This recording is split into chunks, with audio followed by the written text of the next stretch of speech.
Who? Mario Kart 7. What a game that you can just easily forget about. Mario Kart 7, right? This is often looked upon as the forgotten Mario Kart, the Mario Kart that matters the least, the worst Mario Kart. And I don't think all of those are necessarily true. I think there is some merit for Mario Kart 7. I don't think it should get such a bad rap. Honestly, if I'm thinking about it, I don't even know if it really gets that bad of a rap. It feels like it more so just doesn't get a rap at all. I think this game deserves a rap. So Mario Kart 7, let's talk about it. 3DS came out in 2011 and there was nothing to play. 3DS launched with, not much going on, especially on Nintendo's end. You had what? Pilot Wings Resort, then 10 Dogs Plus Cats, Steel Diver. Ooh. Not too long after, within about that first year, we did eventually get some real games like Super Mario 3D Land and Mario Kart 7. Mario Kart 7 is a weird game because it feels like it's been eclipsed by other games. But at the time, for the 3DS, this was a big thing going on. In the grand scheme of things, I don't know. Mario Kart 7 is a little tricky to pin down. I mean, when you look back in history and you realize that this game was pinned between two of the best home console Mario Kart games, Mario Kart 7 starts to fall into the shadows a little bit. It's also weird because Mario Kart DS, launched between two pretty heavy-hitting home console Mario Karts as well. Mario Kart Wii and Mario Kart Double Dash. But for some reason, and I think I know why, Mario Kart DS holds up. I wouldn't even say it holds up better, but it's more memorable. All of these games were important to getting to Mario Kart as it is today, like Mario Kart World. Even Mario Kart 8 Deluxe did so much to improve on this game. And so it's easy to forget that 7 did actually introduce some new things to the franchise alongside different features just as meaningful as these other big releases in the series. Okay, so I want to take a look back here and see what Mario Kart 7 has to offer and answer the question, is it really worth going back to this game today, or should we just leave it in the past? And if we look at this home screen, man, this home screen kind of sucks. So we have single player, local multiplayer, which that's still gonna work, online multiplayer, which is not going to work, and the Mario Kart channel, which is also not really gonna work. And so we're pretty much left with our single player option here. But let's see what they had to offer here. Where's the rest of it? So not a lot of modes in Mario Kart 7. I can't even say 4 modes because 2 of these are racing and 2 of these are battle mode. So really there's 2 modes total, which is just awful. We have the Grand Prix, which I do think the tracks that they selected from past games and the new tracks in this game are actually pretty solid. I don't know if that's unpopular to say. I think the tracks for our Grand Prix, once we go through them, you might kind of feel the same, I hope. And if you don't, I guess I'm sorry. Time trials, again, I've never been a big time trial guy. I understand the appeal for those that do like it. I understand that there's value here. But I think Mario Kart is all about the wacky antics you get with other people. And so just racing solo on an empty track is not as fun to me. But it's here if you like it. And only 2 different versions of battle mode. We have Balloon Battle, pretty iconic, pretty classic, and Coin Runners. And that's it. Okay, I want to talk about the Grand Prix first because I don't know how to feel. We have 50cc, 100cc, 150cc, and mirror mode. The first thing we have to talk about is this character roster. We have a total of 17 characters in Mario Kart 7. Thinking back to Mario Kart DS, we had what? 12? 13 if you count the Shy Guy? So more than the last handheld, we had a lot. And so it's definitely a downgrade in terms of Wii's roster, in terms of size at least. But let's just go through and see who we have. So of course, iconic classic Mario. We got Luigi, Peach, Yoshi, pretty standard. We have Bowser, Donkey Kong, Toad, and Koopa. Pretty core cast at this point. I wouldn't say there's anything wrong with these first 8 that we have. And those are the only 8 we start out the game with. Everything else is locked behind some sort of unlockable. Let's look at these unlockable characters. So Daisy, all right, makes sense. One of the unlockable characters from Mario Kart DS. So it makes sense to have her here as an unlockable as well. Wario, great to have him back. At this point, it'd be kind of hard to imagine a Mario Kart without him. Shy Guy actually fully made it onto the roster now instead of just being that extra playable character for DS Game Share players. Now you can actually just play Shy Guy whenever you want because Shy Guy is right for the people. Rosalina, she was introduced in Wii, so she's returning here. And of course, she fits perfectly into Mario Kart. I think the fact that she is still such a prevalent character in future Mario Karts after Wii just really shows that she's just the mainstay in the series at this point. Metal Mario, in particular in this game, Metal Mario is like a take it or leave it kind of guy for me. When it's just Metal Mario in this context, kind of a cool, unique character. Is he really part of the lore? You know, you get the metal cap in 64 in Smash Bros. As an enemy. I don't even know. He's okay here. Lakitu making his grand debut onto the Mario Kart tracks. And I think he's a really neat one. I think he's a nice change from Koopa. Having Lakitu, you know, he was always the referee or cameraman. And so having him here, it feels good to have Lakitu here. The Wiggler is probably one of my favorite playable characters in any Mario Kart game. I mean, look at him. He just looks so dumb with all those arms, and I just love it. Such a goofy looking character. Proves himself time and time again to be a Mario Kart must-have, in my opinion. And then we have the Honey Queen. Oh my goodness. I love that the Honey Queen is here. As if we didn't already have Mario Galaxy representation, the Honey Queen is exactly the type of character that Mario Kart thrives by having. In DS, you had Rob, which was pointless and made no sense, but it was great. In Wii, you had characters like Funky Kong, which was perfect. In this game, we have the freaking Honey Queen. And then what do we get in Mario Kart 8? More babies? And then Mario Kart World, of course, would add all those other enemy characters. So really, I'm so happy they added the Honey Queen because I think a Mario Kart roster is at its best when it's doing something just, oh my goodness, it's just foul. And I think the Honey Queen is right up the alley of what we're talking about here. And lastly, we have the Mii, which, you know, that's returning from Wii as well. We just have the one costume. We're not going between Mii costume A and B. And I think it's still appropriate to have the Mii in here. You know, it's a good option to have, you know, make your own character. So in terms of unlocking these, I will say I like the unlock conditions for our characters in Mario Kart 7 more than our unlock conditions for characters in Mario Kart DS. Mario Kart DS could not settle on which speed that you had to unlock characters at because they were all at different speeds at different times. In this one, each cup that you win first place in 150cc, you get a new character. So Daisy, Wario, Rosalina, Metal Mario, Lakitu, Wiggler, Honey Queen, and Shy Guy. 8 characters, 8 Grand Prix wins. Not bad. I believe you get Mii once you have everyone else unlocked. It's kind of like an extra bonus after that. But yeah, looking at the character roster, it's somewhere between okay and not bad. I think, you know, it feels a little basic.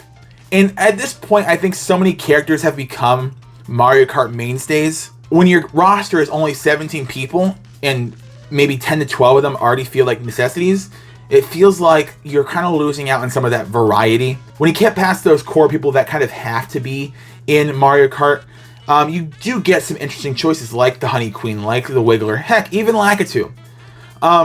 One problem, we don't have Waluigi. Why don't we have Waluigi?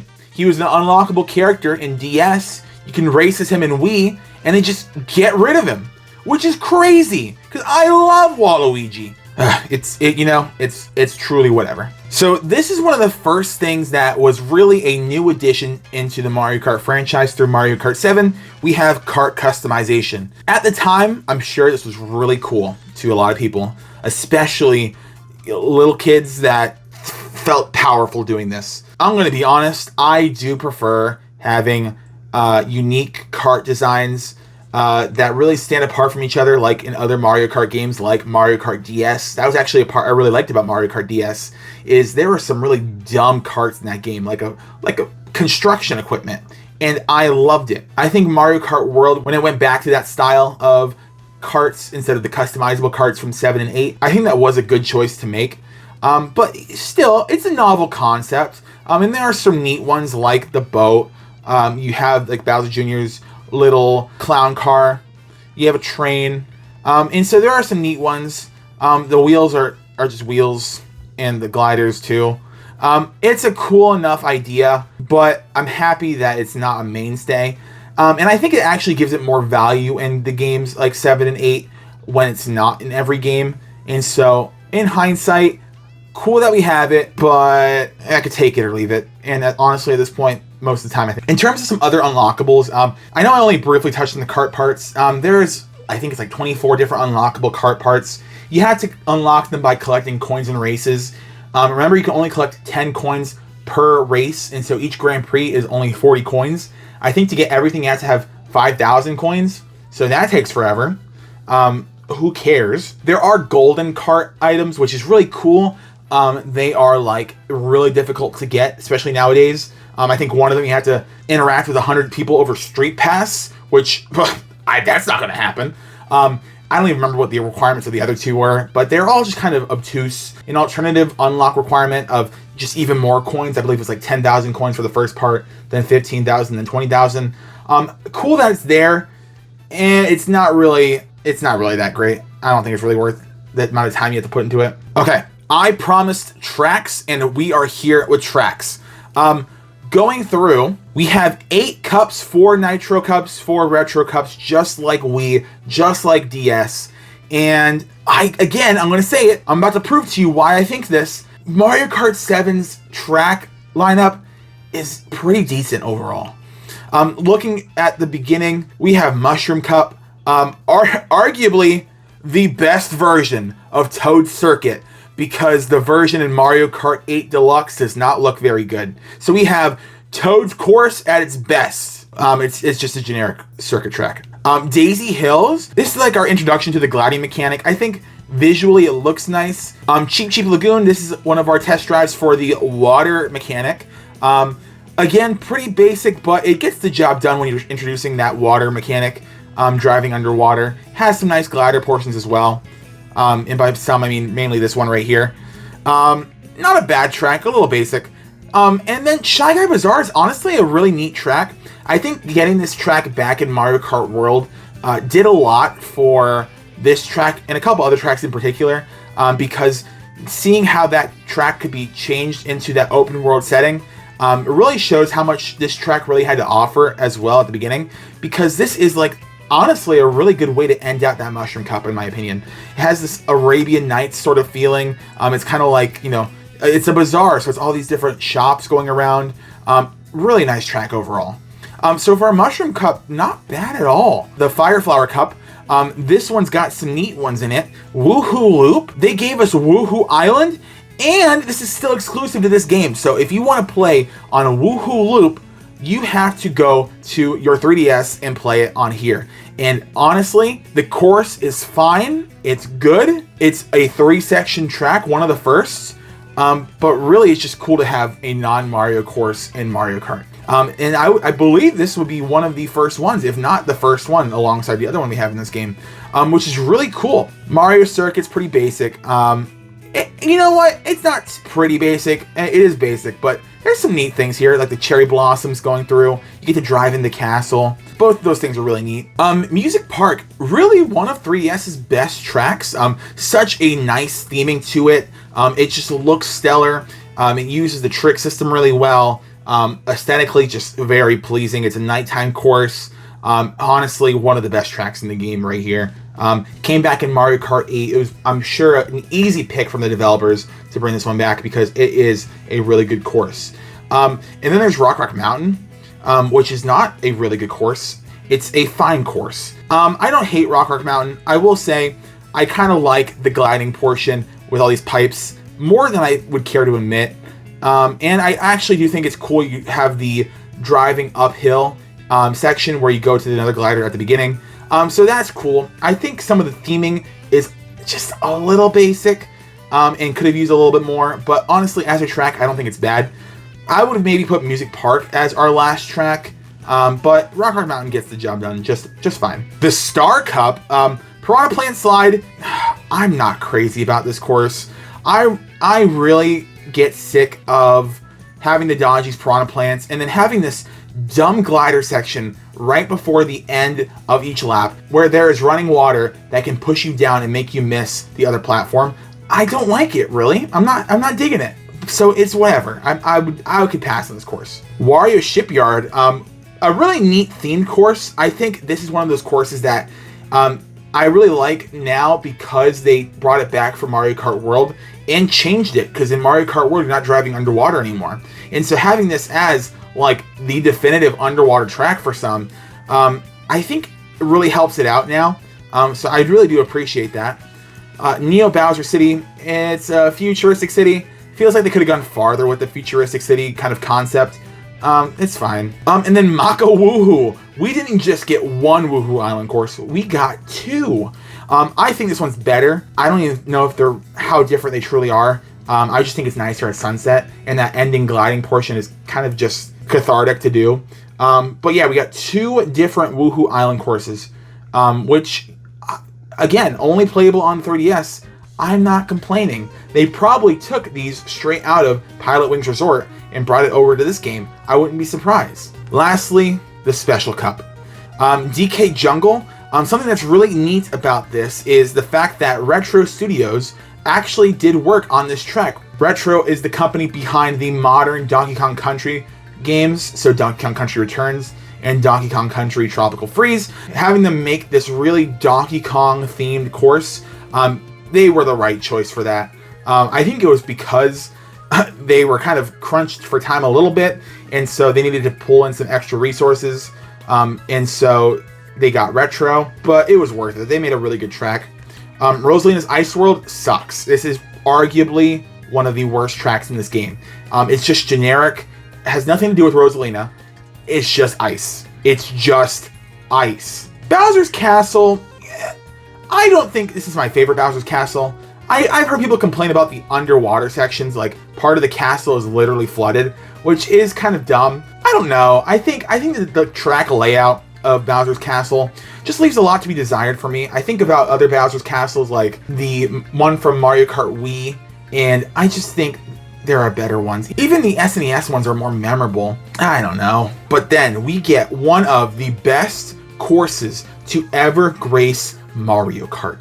Rainbow Road from Mario Kart 7 is arguably, probably, definitively, question mark, the best Rainbow Road. It is a 3-section Rainbow Road. Each lap is unique. You get to truly travel through space. The actual Rainbow Road looks fantastic, and it's just so good. You could probably argue that this might be the definitive version of the track too, simply because it was part of the booster course pass in Mario Kart 8 Deluxe. So some of the assets probably don't look as good as the base game of Mario Kart 8. But no matter what, this is such an amazing track and totally worth playing. And then we have the retro tracks. These different retro cups were also made by Retro Studios, probably because of the name. It makes it a little easier to remember. And the retro courses, I would say, are like 85% like, chef's kiss. And then the other 15% is useless crap from the N64 and Super Nintendo, and I don't like it. But let's look at this first one. We have the Shell Cup, and immediately, Luigi's Raceway. Boo! Lame! No one cares. Bowser Castle 1. Again, boo. Still would probably say it's more iconic than Bowser's Castle from this game. But, man, I'm sick and tired of seeing these N64 and SNES tracks come back in Mario Kart. Unless they're making such a dramatic change where it's basically just a new course, I don't really need it, okay? Mushroom Gorge, a Wii classic. This game really loves to respect Mario Kart Wii, and I can't blame it because Mario Kart Wii has some of the best courses in the whole series. The courses they brought back from Wii are bangers, and this is one of them. They add the cool gliding section if you go on the left path in the cave, which is really neat and iconic now. And then last we have Luigi's Mansion. Pretty much just the same Luigi's Mansion. There's like one gliding portion that is optional. Okay, sure. But not a bad track overall. The Banana Cup, again, Koopa Beach from N64. No one cares. Mario Circuit 2 from SNES. Ooh, you added a gliding ramp. No one cares. Ugh! Oh man, but Coconut Mall, arguably the definitive Coconut Mall, only because the one in 8 Deluxe's Booster Course Pass looks really bad, and the Wii is not in HD, and neither is this, but I think this looks better than the Wii, and so take that with what you will. Great course, though. And, of course, Waluigi Pinball. Just iconic. I mean, disrespectful, for sure. You're going to have Waluigi's course, but not Waluigi as a character? Pitiful. 2 Retro Cups in, and no representation from Double Dash or Super Circuit, which is kind of weird. We have Calamari Desert, an actually good N64 course to bring back. Really great. DK Pass, I've grown more accustomed to this course because of Mario Kart World. I would definitely say Mario Kart World's version is better because of, I don't know, it just looks a little better, plays a little better. There's different trick opportunities in that course. This one's just kind of whatever. Our first GameCube track, Daisy Cruiser. Honestly, a really good course in general. A really smart use of the water mechanics too. There's water and part of the ship as if the ship's sinking. Really clever design. And again, like I said, this game loves to respect Mario Kart Wii, which I do too, and Maple Treeway is a great course. I love it. Again, still no Super Circuit tracks in those first 3 cups. And wouldn't you know it, it's not in the last cup either. The Lightning Cup is pretty good. I'd actually say it's really good. Koopa Cape, again, a pretty solid Wii track. Runs really well here. Great course to have. They really went 4 for 4 on pretty solid Wii tracks. Another GameCube one, Dino Dino Jungle. I think this is a really nice course to have.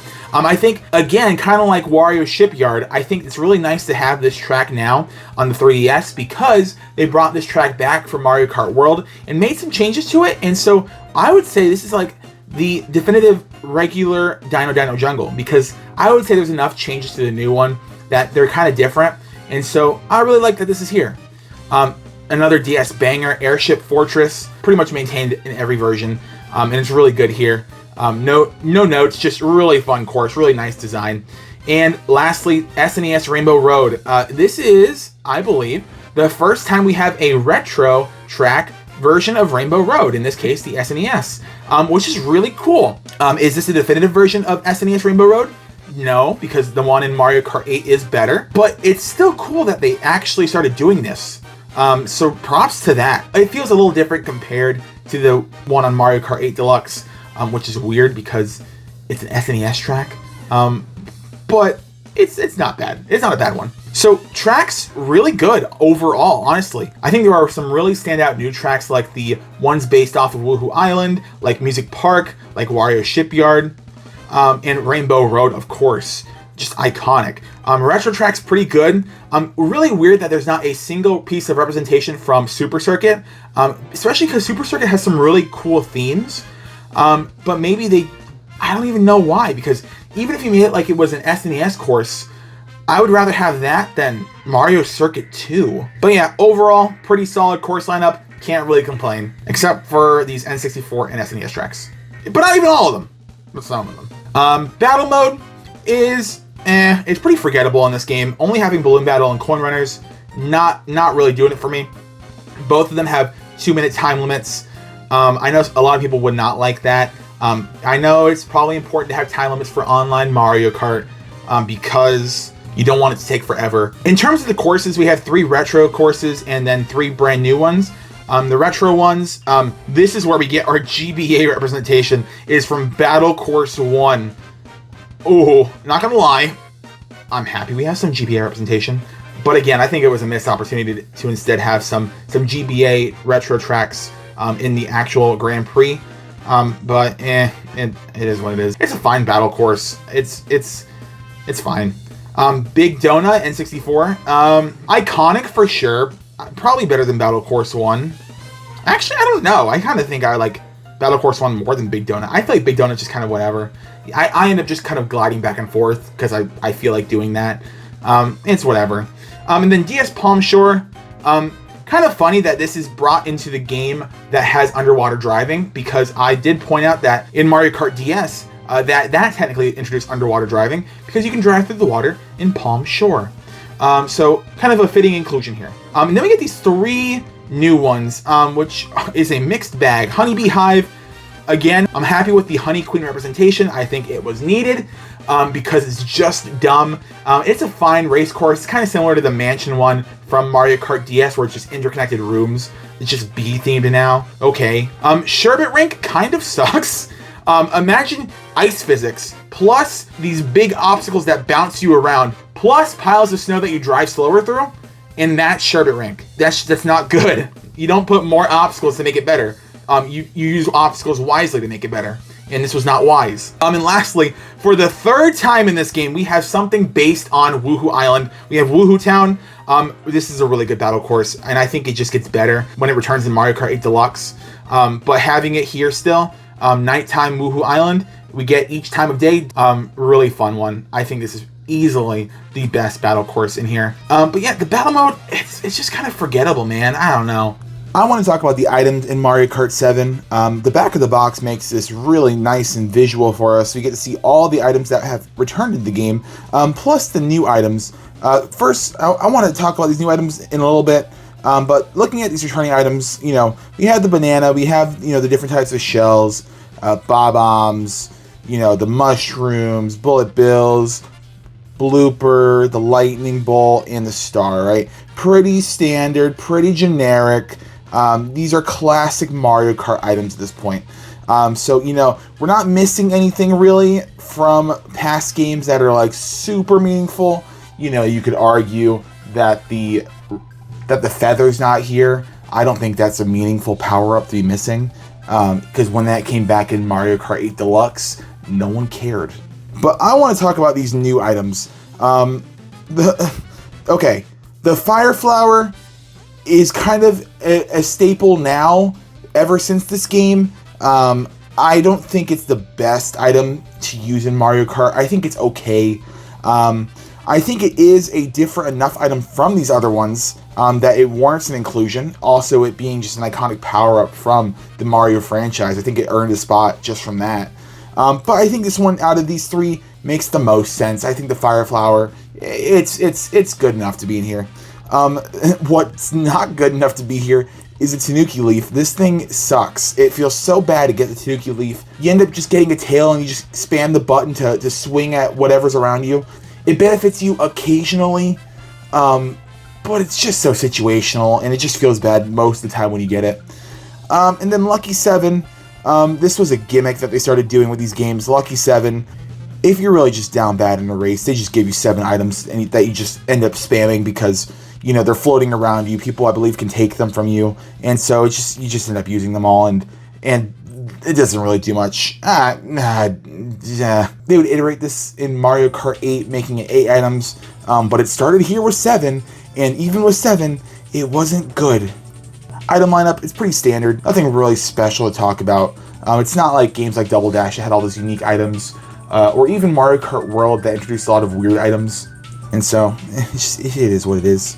Couple things I also didn't talk about. The 3D. I think the 3D in Mario Kart 7 actually works really well. I think it's one of the best reasons to go back to Mario Kart 7 is playing it in the stereoscopic 3D. Yeah, it's novel. I don't know. I'm a sucker for the 3DS's 3D. And especially with the new 3DS where you have the eye tracking 3D, it's just really good. Another thing I didn't really talk about, for some reason, they made, on the 3DS version of Mario Kart, a first-person mode where you get to drive as if you're in first person, and you turn the 3DS itself, the whole 3DS, with the gyro controls, and it is stupid. It is so dumb, and it's a little entertaining, but it's more of a gimmick, and so I would not really expect anyone to truly play this game for that reason in like a competitive sense. I think if you're feeling like having some dumb fun, it's totally worth it. But overall, I mean, I think it is something that gets forgotten a lot. There's also you can unlock like a golden steering wheel with certain requirements if you keep racing in first person, but you have to like keep doing it to keep it. I don't know. It's just whatever. But overall, Mario Kart 7, I think it's a pretty good game. I think it's worth playing from time to time. At this point, we're in that second half of Mario Kart's lifespan where pretty much everything after DS is way more playable, in my opinion. And Mario Kart 7 is probably the most generic. I think lacking that mission mode from DS really makes this one a little more lackluster in comparison to DS. But again, I think the feel is pretty modern. I think the track lineup is pretty good. The 3D is really fun to play with in this game. And there's something novel about going back to past Mario Karts, man, and I think it's better to go back to past Mario Karts that actually function well than going back to past Mario Karts that play like trash. So would I recommend Mario Kart 7? I think it's worth a try. I don't know if I would say to go get a 3DS just to play Mario Kart 7. I think there are definitely better Mario Kart games. And I do think that Mario Kart 8 does do a lot to replace it in terms of using those same mechanics that were introduced in 7. I don't know, man. I think it's unfortunate, and I'm really hopeful that one day this game gets more recognition because it really is a quality game. But in the grand scheme of things, I don't know if it has enough to really stand up to the greats that are these other Mario Kart games. But I'm still gonna play Mario Kart 7 because I have nothing better to do today.